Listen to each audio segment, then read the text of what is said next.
Okay, முதல்ல அந்த வீடியோவில் அது வரைகொண்ட படம் ஃபுல்லாக வழங்கப்பட்டுவிட்டேன். பார்த்தீங்கன்னா தெரியும். இது அமைப்புகள். இதுக்கும் பார ஒரு கேள்வி சிம்பிளாக 10க்கு 10 மார்க்ஸ் இருக்கலாம். அவங்க என்னென்ன சொல்கிறாங்களோ அதை அப்படியே அழகாக தெரிஞ்சுக்கணும் வந்தீங்கன்னா படம் முடிச்சு. அவ்வளோதான் விஷயம். சரியா? இப்போ பார்த்தீங்கன்னு சொன்னால் ஏபி 6 சென்டிமீட்டர், ஏபிசி 60 பாகை,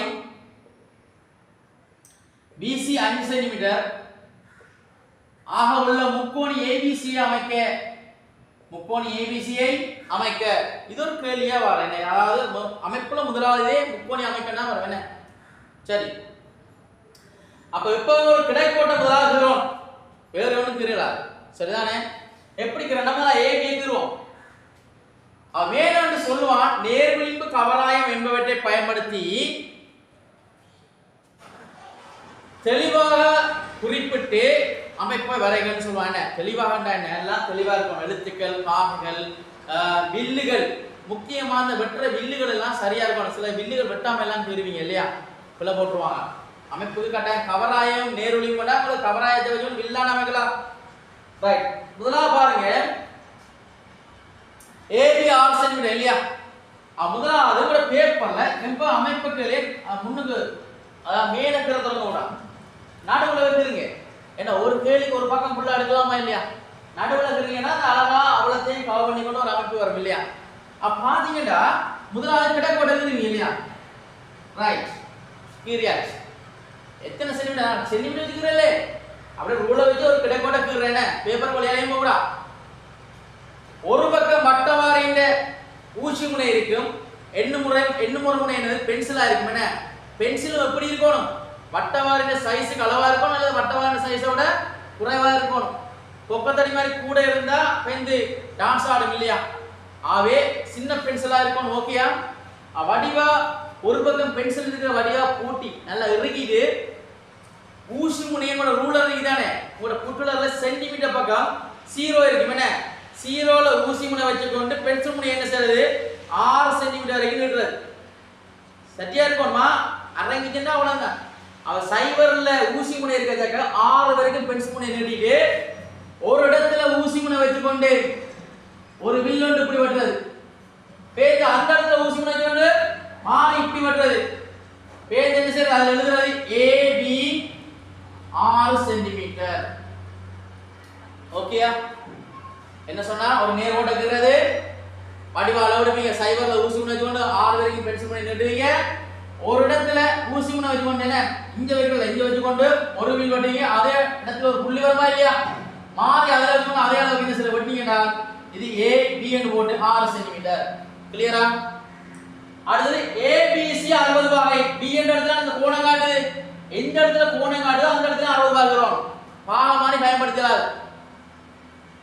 அப்ப எந்த இடத்துல பி என்ற இடத்துல 60 பாகை. என்ன நீங்க படிச்சிருப்பீங்க, வட்டவாரில ஊசி முனை என்ன செய்யறது?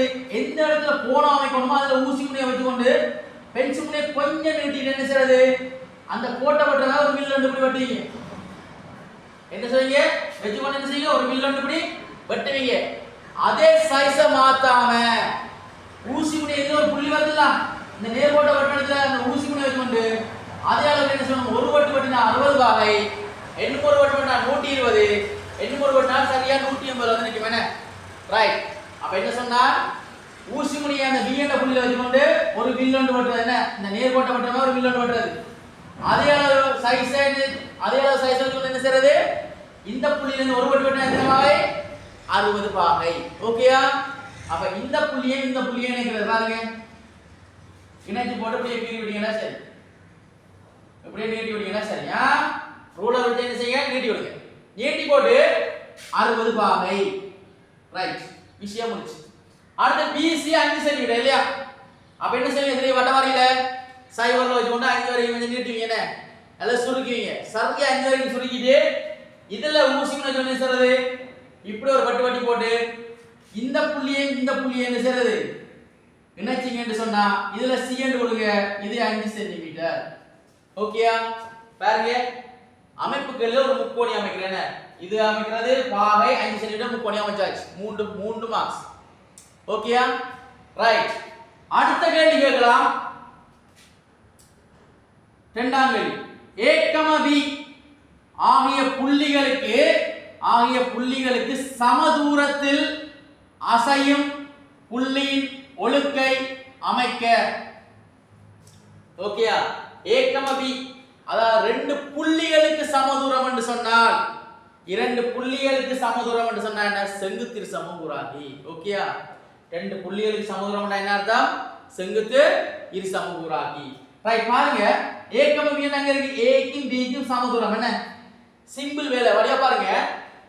உங்களோட ஊசி முனை, வட்டவட்ட ஊசி முனை இருக்கு தானே? அதை எந்த புள்ளி A, B தானே? A ல ஊசி முனையை வச்சுக்கொண்டு பென்சில் முனையை முக்காவாசி வரைக்கும் நீட்டலாம், அல்லது B வரைக்கும் நீட்டலாம். பிரச்சனை இல்லை. B வரைக்கும் நீட்டி பேப்பர் வெளியால என்ன செய்யுங்க? முக்காவாசி தூரம் வரைக்கும், அரைவாசி எவ்வளவு போடுவோமா? முக்காவாசி தூரம் வரைக்கும் எடுத்துட்டு இந்த கோட்டுக்கு மேலே ஒரு வெட்டு, இந்த கோட்டுக்கு அப்படியே கீழே ஒரு வெட்டு A ல வச்சுக்கொண்டு என்ன பேர் அதே அளவு சைஸை அப்படியே மாத்தாம B ல வச்சுக்கொண்டு, ஊசி முனையை B ல வச்சுக்கொண்டு இப்படி ஒரு வெட்டு, பேர் கீழே ஒரு வெட்டு. அந்த புள்ளியை இந்த புள்ளியை என்ன செய்யறது? இணைச்சு விட்டீங்கன்னு சொன்னால் இவர் செங்கோணமா வருவார், இதுவும் இது என்னவா இருக்கும்? சமனாக இருக்கும். ஓகேயா? சமனாக இருக்கும். இது 3 சொன்னா இது என்னவா இருக்கும்? 3 சென்டிமீட்டரா இருக்கும். நீங்க திருப்பி பார்க்கணுமா? ரைட். அடுத்த கேள்வி கேட்கலாம். AB, AC ஆகிய பக்கங்களுக்கு சமதூரத்தில் அசையும் புள்ளியின் ஒழுக்கு. இரண்டு பக்கங்களுக்கு சமதூரம் என்று சொன்னால் நீங்க சின்னல படிச்சீங்க, இரண்டு பக்கங்கள் இணைகிற இடம் என்ன? கோணம். ரைட் தானே? அப்ப AB எங்க இருக்கு? இந்த இருக்கு AB. AC இந்த இருக்கு என்ன? அப்ப AB AC எங்க சந்திக்குது? A என்ற இடத்துல சந்திக்குது. அப்ப ரெண்டு பக்கங்களுக்கு சமதூரம் என்ன அர்த்தம் என்று சொன்னால் கோண இரு சமகூராகி. அப்ப எங்க சந்திக்குது? A தானே? அப்ப கோண இரு சமகூராகி எப்படி கிரண்டா வழியா பாருங்க. எதுல சந்திக்குதோ அதுல ஊசி முனையை வச்சுக்கொண்டு கொஞ்சம் மட்ட வாரி விரிக்கிறேன். விரிச்சா அந்த ரெண்டு பக்கத்தையும் மட்டும் வில் ஒன்று வெட்டுறது. என்ன ரெண்டு பக்கமும் அந்த ரெண்டு பக்கத்தையும் வெட்டுற மாதிரி ஒரு வில் ஒன்று வெட்டுறது. வெட்டிட்டு கொஞ்சம் மட்ட வாரி விரிக்கலாம். விரிச்சு இந்த புள்ளியில வச்சுக்கொண்டு இப்படி ஒரு வெட்டு, அதே சைஸ்க்கு மாத்தப்படாதா? நீங்க என்ன அளவுக்கு விரிச்சீங்களோ இதுல வச்சுக்கொண்டு என்ன சைஸ்க்கு வெட்டீங்களோ அதே அளவுக்கு என்ன செய்யணும்? இந்த புள்ளியில வச்சுக்கொண்டு இப்படி ஒரு வெட்டு. இவரை இந்த A என்ற புள்ளி என்ன செய்யறது?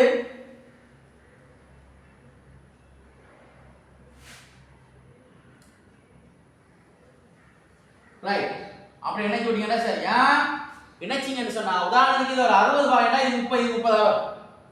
சரியா? கோண இரு சமகூராகி ரெண்டு பக்கம் சமனா தான் இருக்கும் இல்லையா? ரைட். இப்படி போகும்போது சில நேரம் சொல்லலாம் இதை ABC வெட்டும் புள்ளியை ஆகிய பக்கங்களில் சமதூரத்தை அசையும் புள்ளிகளுக்கு வரைவதன் மூலம் BCயை வெட்டும் புள்ளியை என்ன? BCயை வெட்டும் புள்ளியை D என குறிக்க என்று சொல்லலாம். அப்ப இதுல என்ன வரும்? D. எல்லாம் கொடுக்கதான் முடியும் இல்லையா? ரைட். அப்ப இதுல ரெண்டு படிச்சேன். ஒன்று என்ன? செங்குத்து இரு சமகூராகி, கோண இரு சமகூராகி. ஓகேயா? அடுத்தது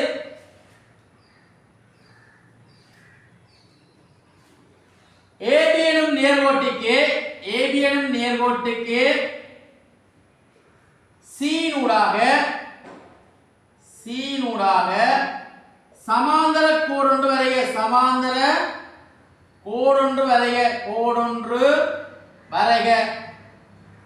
ஓகேயா? சமாந்தர கோடொன்று வரைக. என்ன? AB எனும் கோட்டுக்கு C நூடாக சமாந்தர கோடொன்று வரைய போறேன். எப்படி என்று பாருங்க. 3 சின்ன படிமுறையா இருக்கு. எந்த கோட்டுக்கு? AB தானே? AB ல எத்தனை புள்ளி இருக்கு? A இருக்கு, B இருக்கு. அவ்வளவுதான் விஷயம். அந்த ரெண்டு புள்ளியும் C ல எங்க சந்திக்குது? இதுல சந்திக்குது. அப்ப A ல இருந்து போற ஓட்டை நீட்டலாம், அல்லது B ல இருந்து போற ஓட்டை நீட்டலாம். பிரச்சனை இல்லை. இப்போ நான் A ல இருந்து C க்கு போற ஓட்டை எப்படியே நீட்டினதாக இருந்தால் முதல்ல என்ன செய்யணும்? நீட்டணும். அப்ப A ல இருந்து போற ஓட்டை என்ன செய்யணும்? C ல இருந்து அப்படியே நீட்டுறேன். சரியா? ரைட். இதான C என்ற புள்ளி. கவனமா இருக்கணும். ரைட். முதலாவது நீட்டியாச்சு. ரெண்டாவது என்ன செய்வோம்டா? எதிரேந்து நீட்டினோ அதுல ஊசி முனை வச்சுக்கொண்டு ஒரு வில் ஒன்று வெட்டுறது. அந்த ABA AC வெட்டுற மாதிரி ஒரு வில் ஒன்று வெட்டிட்டு என்ன சைஸுக்கு நான் வில் வெட்டினோ அதே சைஸா மாத்தாம C என்ற புள்ளியில வச்சுக்கொண்டு நீட்டின ஓட்டை என்ன செய்வோம்? திருப்பி ஓட்டணும். அந்த நீட்டின ஓட்டை தானே அது திருப்பி ஓட்டணும். ஓகேயா? ரெண்டாவது. மூன்றாவது என்ன செய்யணும்டா, நான் இப்போ ஒரு வில்லன் வேணாதானே அதை அளக்கணும். என்னத்தால? ரூலரால இல்லை, வட்டவாரியால. அதான் இதுல ஊசி முனை வச்சுக்கொண்டு பென்சில் முனை என்ன செய்யறது, இது வரைக்கும் கொண்டு வராது, அதை அளக்குறது. அளந்து போட்டு என்ன செய்யறது, மேல ஒரு வில் வெட்டு தானே, அதுல ஊசி முனை வச்சுக்கொண்டு வெட்டின வில்லியை என்ன செய்யறது, திருப்பி வெட்டுறது. இதுல ஊசி முனை வச்சுக்கொண்டு அப்படி வெட்டிங்கன்னு சொன்னா இதுல ஒரு புள்ளி வரும், இதுல ஒரு புள்ளி இருக்குல்ல, அந்த ரெண்டு புள்ளியை என்ன செய்ய, அதாவது ரூலர் இணைங்க. இணைச்சிங்கடா இவருக்கு என்னவா இருப்பார், சமாந்தரமாக இருப்பார். கீறி பாருங்க, இந்த கோணம் என்ன இருக்கு, ஒன்று விட்ட கோணமா, இந்த கோணம் சமனே, இவருக்கு சமன், குத்தைய கோணம் இல்ல. ஓகே, அடுத்த கேள்வி கேட்கலாம். ABCD எனும் ஓர் இணைகரம் ஒன்றை அமைக்க, இணைகரம் ஒன்றை அமைக்க ரெண்டாவது என்ன வரப்போகுது, ABC என்ற அங்கே அடி வரும், அங்க வராதுல்ல, ABC என்ற அங்க அடி வரும், இங்க வரும். என்ன இணைகரம் என்றா என்ன, எதிர்பக்கங்கள் சமனும் சமாந்தரமா இருந்தா அது இணைகரம் இல்லையா? அப்ப எதிர்பக்கம் AB க்கு கட்டாயம் CD என்னவா இருக்கணும், சமனாக இருக்கணும். அப்ப AB 6 சொன்னால் உங்களோட வட்டவாரியில ஊசி முனையை ஏழு வச்சு கொண்டு B வரைக்கும் நெட்டி போட்டு கொண்டு வந்து C ல இருந்து இப்படி மாறி இங்க வெட்டி விட்டீங்கடா, அவரை இந்த புள்ளி இணைங்க.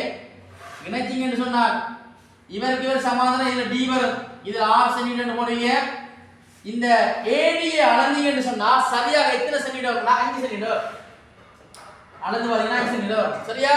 அப்ப இவருக்கு இவர் சமாந்தரம், இவருக்கு இவர் என்னவா இருப்பார், சமாந்தரமாக இருப்பார். ஓகேயா? இது ஒரு 10ஆம் ஆண்டு சிலபஸ் இல்லையா?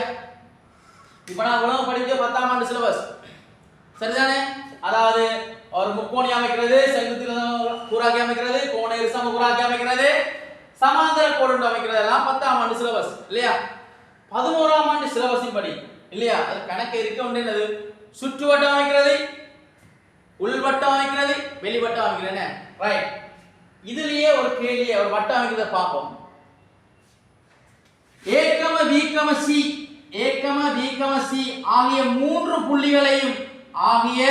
மூன்று புள்ளிகளை தொட்டு செல்லும் வட்டம் ஒன்றை அமைக்க என்று கேட்டால் எந்த மூன்று புள்ளி, ABC. நாட்பக்கம் வேணாலும் பரவாயில்ல. அப்ப நான் முக்கோணி ABC இந்தால இருக்கு, அப்படி சொன்னால் மூன்று புள்ளியை தொட்டு செல்லும் வட்டம் என்று சொன்னால் சுற்று வட்டம், மூன்று பக்கங்களை தொட்டு செல்லும் என்று சொன்னால் அது என்னது, உள்வட்டம். ஒரு பக்கத்தை மட்டும் தொட்டு செல்லும் என்ன, உதாரணத்துக்கு BCL பக்கத்தில் தொட்டு செல்லும் என்ன, அது வெளிவட்டம். ஓகேயா? அப்ப உங்களை உள்வட்டம், சுற்றுவட்டம், வெளிவட்டம் கேள்வி இருக்க மாட்டாங்க. மூன்று புள்ளியை தொட்டு செல்லும் வட்டம் அல்லது மூன்று பக்கங்களை தொட்டு செல்லும் வட்டம் அல்லது ஏனைய ரெண்டு பக்கம் சொல்லலாம். ரெண்டு பக்கம் வந்தா அது மூன்றாவது பக்கத்தை தொடும். ஓகேயா? ஒரு பக்கம் வந்தா அங்க வரும், வெளிவட்டம் தான் வரும், சரிதானே? ரைட். இப்ப மூன்று புள்ளிகள் என்றபடியா அதுக்கு என்ன எடுக்கிறேன்னு சொன்னா ஏதாவது ரெண்டு பக்கங்களும் செங்குத்து சமரைகிறோம். மடியா பாருங்க, A, B ரெண்டு புள்ளி தானே, இதுக்கு செங்குத்து சமம் கீறிட்டோம். என்ன அடுத்து என்னது, B, C கீறலாம் அல்லது என்னது A, C கீறலாம். B, C சின்னதா இருக்கோம்யா, இதுல ஊசி முனை சின்ன சின்ன பென்சில் முனை எதிர்க்கின்ற இந்த கோட்டுக்கு இந்த பக்கம் ஒரு வெட்டு, இந்த இங்கால ஒரு வெட்டு இல்லையா? ஆக C ல ஒரு மாதிரி இப்படி ஒரு வெட்டு, இப்படி ஒரு வெட்டு. சரியான புள்ளியை பார்க்கணும். அந்த புள்ளியை அப்படியே இணைச்சீங்கன்னு சொன்னால் இணைக்கும் போது இது என்ன வரும், இது செங்கோணம் வரும் இல்லையா? இது செங்கோணம் வரும், பக்கங்கள் சமனாக இருக்குமா அதெல்லாம் போட்டுக்கொள்ளணும். ஒரு செங்குத்து கீறும் போது கோணம் செங்கோணம் என்று காட்டப்பட வேண்டும், பக்கம் சமன் என்று காட்டப்பட வேண்டும். அது காட்டாடி மார்க்ஸ் இல்லை.